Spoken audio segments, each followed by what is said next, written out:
Hours after the Baloch Liberation Army claimed to have killed 90 Pakistani military personnel in an attack on a convoy, its Special Forces unit, the Majid Brigade, released the first visuals of that particular attack. The video, in fact, released by the BLA, captured an explosion, following which smoke was seen coming out of a bus. The visual currently on your screens as well. The video was released hours after pictures from after the attack also surfaced, showing a charred bus and other vehicles destroyed. On Sunday, 5 Pakistan Frontier Corps soldiers, in fact, were killed and at least 12 injured were an explosion occurred near their convoy in Noshki in Balochistan, according to the Pak Army. Ambulances and choppers were seen rushing to the spot. The injured were shifted to a local hospital for treatment. Initial investigation suggests the incident was a suicide attack. BLA has claimed responsibility for this attack. Contrary to Pakistan Army's claim, the BLA says that 90 Pakistani military personnel have been killed in this attack. Now, according to Noshki station house officer, evidence from the site of the attack suggested that a suicide attacker rammed an explosive-laden vehicle into the FC convoy. This incident comes day after Baloch freedom fighters hijacked a train with nearly 440 passengers as well. Balochistan, the largest Pakistani province, has long been marred by violence. The BLA has been actively seeking independence, accusing Islamabad of discrimination against them.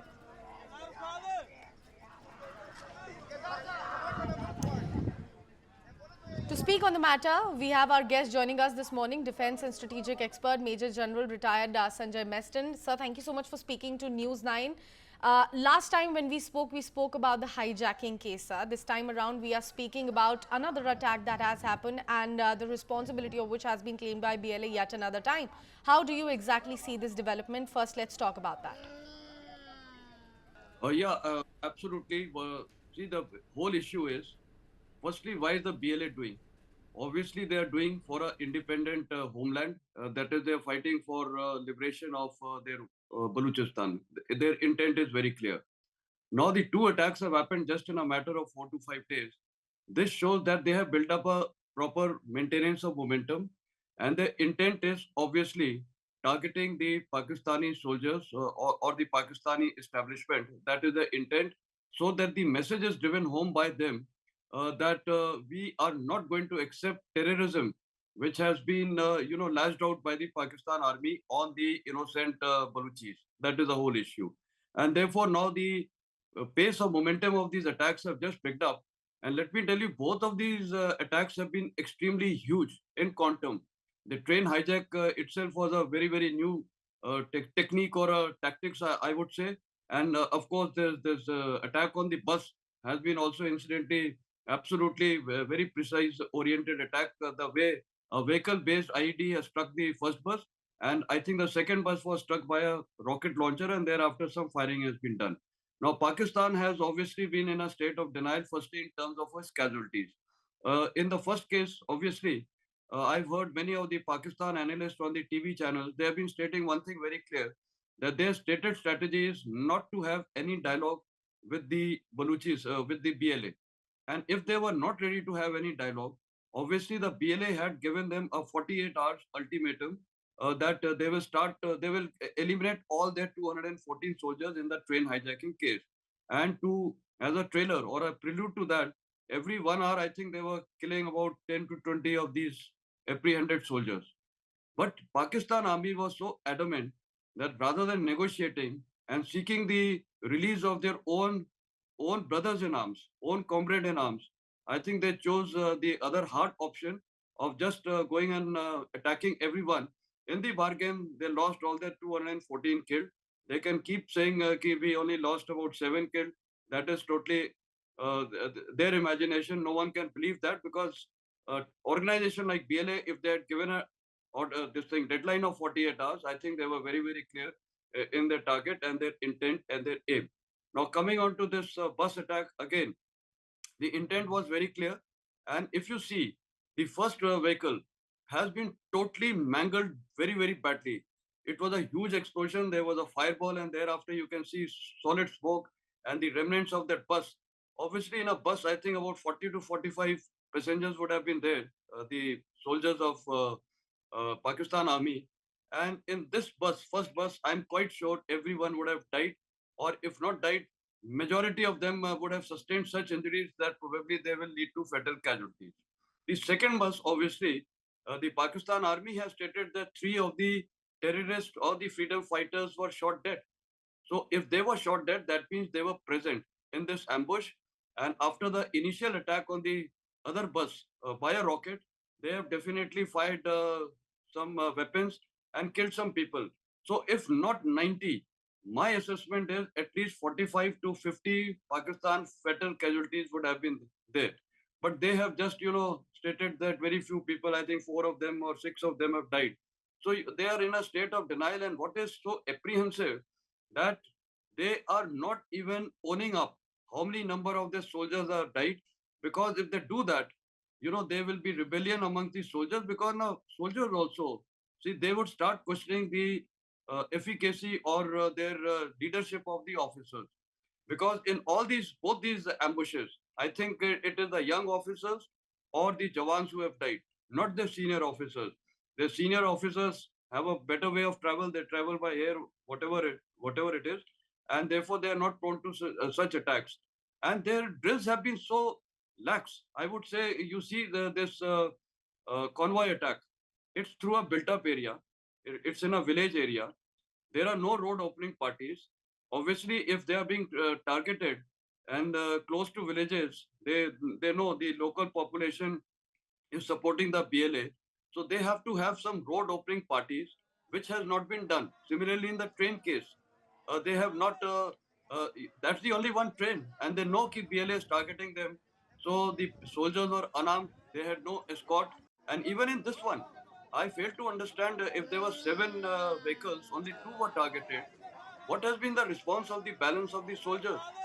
I think the strength approximately, if you multiply into four, 7 into 4 is 40. Obviously, about 280 people would be traveling. This would be two companies plus. Obviously, one lieutenant colonel was probably leading this convoy. So, what is the balance of the people done? So this is another very amazing thing. So what it reflects is the basic drills, the basic standing procedures, standing operating procedures of the Pakistan army seem to be lacking. And therefore, what they start doing is, because of their incompetence, because of their inefficiency, they start blaming India. Yesterday, I heard some Pakistani analysts. Of course, they had a one-track mind, false narrative, and blaming the Indian system or the RAW or the NSA that we are involved. It is their incompetency. Indian army cannot be going there, and the government of India cannot be going there and assisting them and guiding them how to lay a ROP, or what is the necessity and efficacy of a ROP when their troops are moving in a hostile, supposedly hostile area. So I think they are building up a false narrative, and the way things are going on in Pakistan, it does not augur well for that country. Absolutely, Major General. Very interesting that you have touched upon how Pakistan is now vying at, blaming all of it on India. But, it's not only about the BLA. The BLA is also getting, some sort of push from the TTP. In fact, Afghanistan. What do you have to say about that, since you have been to Afghanistan as well in past? See, my analysis is very clear.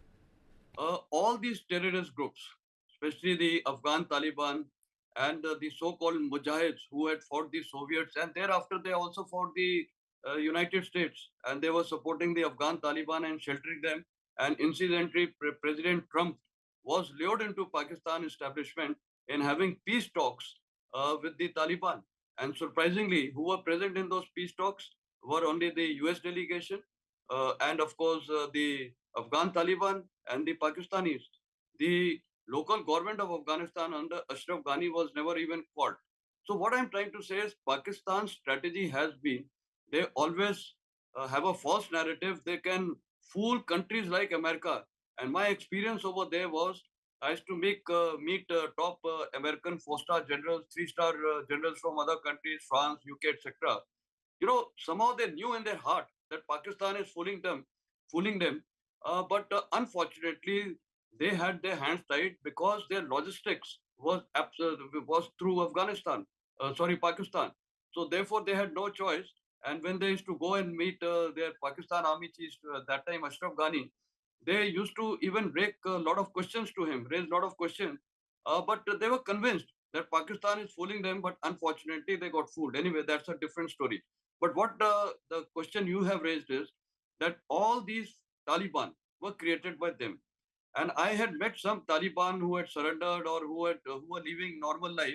The Afghan Taliban, they used to state to me very very clearly that the Pakistanis trained them, the ISI fooled them. Pakistan's strategy was very clear to keep the Pashtuns on both sides of the borders divided, of the Doran line divided, so that they never unite. Number two, there is no education. They are only put through madrasa so that they can never rake up the issue of Doran line. This is their strategy, and therefore they fooled them. So Afghan Taliban realized that they are being fooled.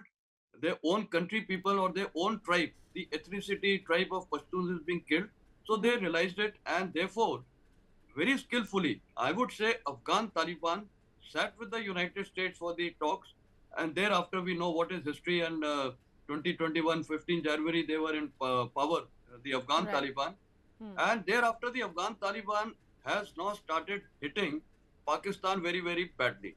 Now, as regards the BLA is concerned, obviously BLA is fighting for a separate homeland for their own liberation. So, therefore, their strategy is also very clear that firstly they're targeting them, but they definitely have got the local support of the Afghan Taliban. I have no doubts about it because now they are a common enemy. All these people become a common enemy to Pakistan establishment. And next is, of course, the TTP. TTP's basic issue is that, Right. if you remember when 9/11 happened, President Bush told Musharraf, either you are with them or you are with us. And immediately he did a reverse pendulum gear and he Right. started, going against the Taliban establishment. So TTP realized that time that the birth of TTP took place, and these Pashtuns realized that the Pakistan establishment has been using them, and suddenly now they are siding with Americans who were supposed to be the stated enemy of the Pakistanis or the jihadism. So therefore, TTP is also now very clear they want to hit back at them. So today they have three common enemies. They all are united. And not only that, you look at the uprisings in POK, even Sindh, there are problems. There are a lot of Balochis in Sindh. There are even Pashtuns in Sindh. So at the end of the day, it is only Pakistan, Punjab, which I do not know how it is going to manage. And my apprehension is that the Pakistan armed forces is now heading for a state where its soldiers perhaps may refuse to take orders from its top generals. And that is, when that happens, the Pakistan army will be fractured. And we have seen a trailer of it during Imran Khan's arrest. The way corps commanders, residents were attacked, the military establishment, the air establishments were attacked. And why this has happened is because the people have been tolerating the nonsense Right. of Pakistan army, and therefore they wanted their vengeance was there, and that is how it was reflected very clearly. First time in the history of Pakistan, a corps commander residence was attacked.